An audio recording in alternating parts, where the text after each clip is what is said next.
Welcome back to the only daily live show that goes out on TV and is also filmed here at Newtown Theatre in George Street in Edinburgh. Before we go over to Suze with the news, it's time to welcome our next guest, Ria Lina. Hello. So, it's so nice to be here. It's so nice to be somewhere where everyone's like happy and together, because I have to say that EU referendum really upset a lot of people, didn't it? It really divided. It divided nation against nation. It divided countrymen against countrymen. It divided family members. I mean, in my own house, I live in London, which was obviously quite heavily Remain, but they were teaching my daughter about the referendum in school, and she came home one day so proud of herself. She said, Mommy, I'm the only person in my class who wants to vote out. And I went, right? Why? And they all had to do a little poster of their reasons, and her poster, bless her, only had 2 reasons on it. The first one was immigration, okay, and the second one was so we can trade with China. And I went, okay, honey, you go around this house and you find me one thing that doesn't say made in China on it, and I'll vote out in the referendum on Thursday. And she thought about it a moment. And then she smiled and smugly pointed to herself. I said, look at my face. Look at my face. If it wasn't for immigration, you'd be hanging out the window of an iPhone factory right now.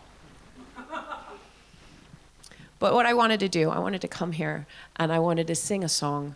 I'm not going to find out how anyone voted. That is not the point. I think that the point is that it doesn't matter how you voted. I'm going to sing a song that I think we can all appreciate the sentiment of. So here we go.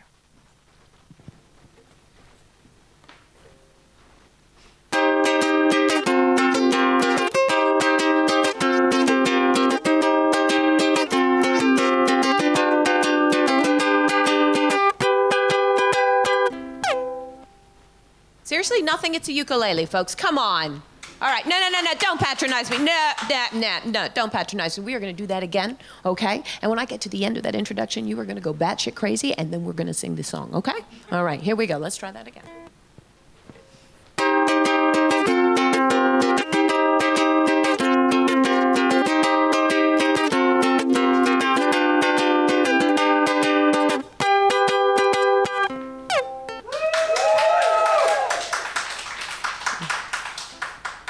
We're fucked.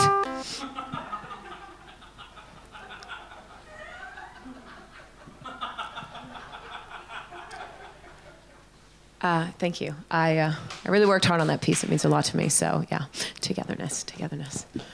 Thank you. Yeah. No. Ria Lina, everyone. Come and take a seat. Here's your mic. So far away from you. There we go. We can touch. Please tell us the They say the camera adds 10 pounds, but in your case it was 45, wasn't it, earlier? That was pretty cool. What, sorry? The money. Drinks. Oh, the money. Oh, yeah. I was like, is she saying I'm fat on TV? I'm just saying there's something in your pocket that I'm very happy to. We're going out for booze afterwards, ladies.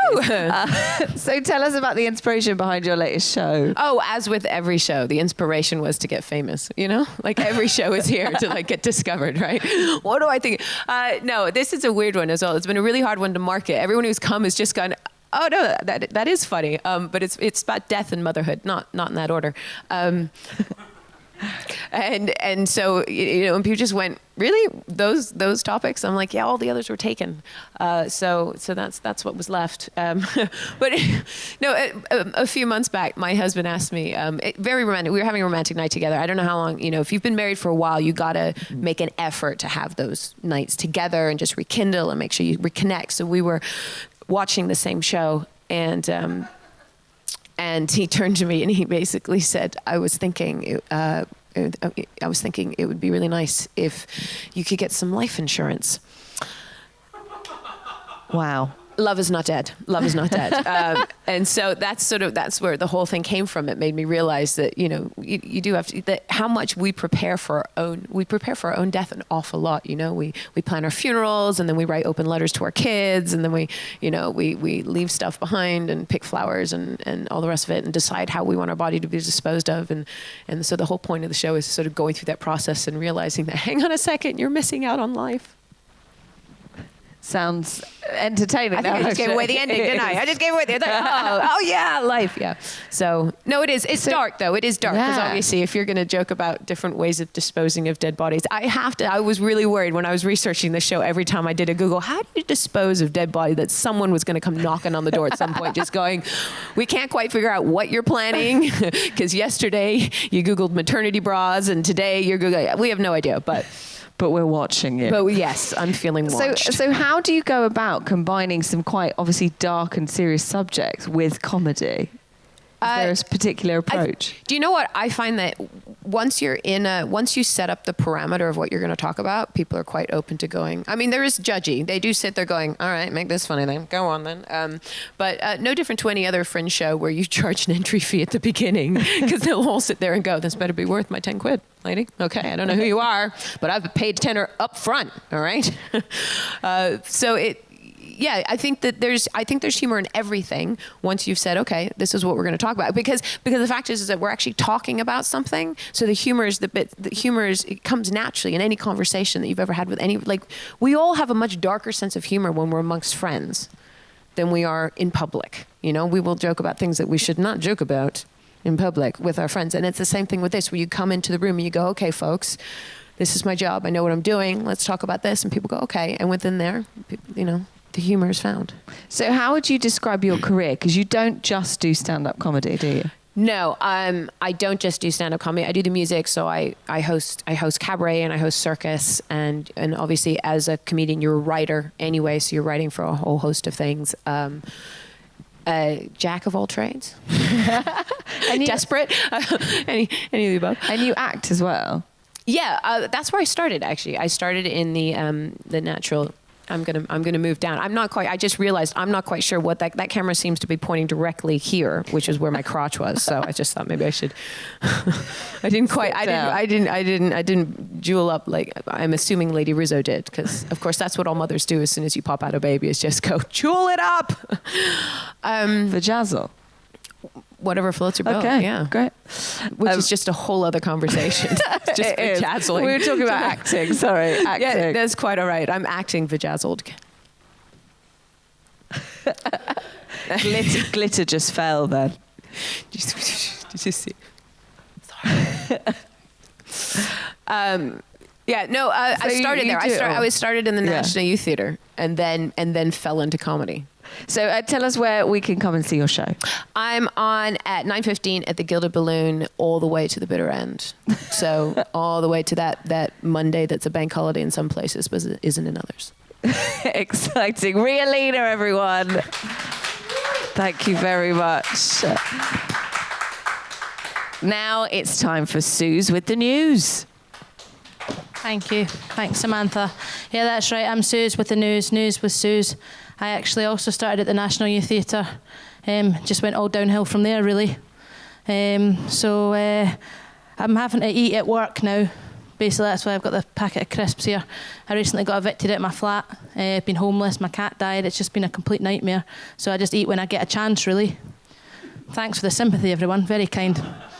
Very kind indeed. What a lovely audience you are. Lovely and kind souls, kind. But it looks like I've got some fan mail, actually. So maybe I'll get some good news today. Do you think? All right, thank you. Right, well, from the viewer.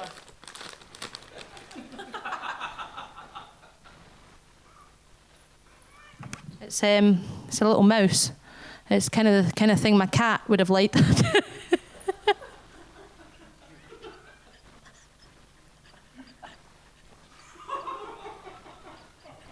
I don't know who thinks this is funny, but this is a sick joke, and I will find out who did this, so put that to the side. I've actually started wearing colour as well, because apparently I looked like I was mourning, which I am, and I still am mourning, but I'm not allowed to wear black anymore or I'll get fired. I've been on my last warning for about 2 weeks now, so I've decided to sort of, turn my frown upside down.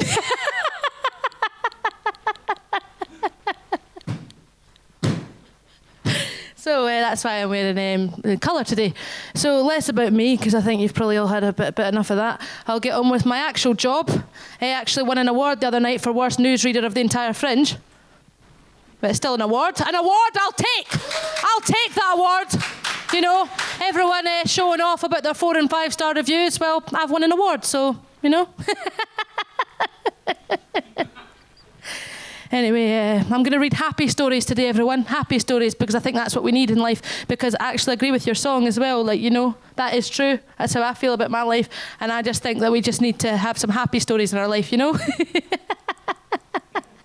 So without further ado, I'm going to read only happy stories, okay? Mother and son die in horror at beach. Well, it's not a good start, is it, viewers? Put that to the side. See what's... Sit up at the back there. Your next lesson is death. Right, okay, there's got to be something good in here. Let's see. Know why your kids are such a pain? You.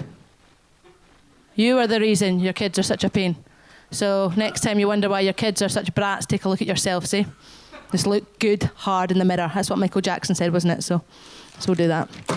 When does a funny remark become a sexist slur?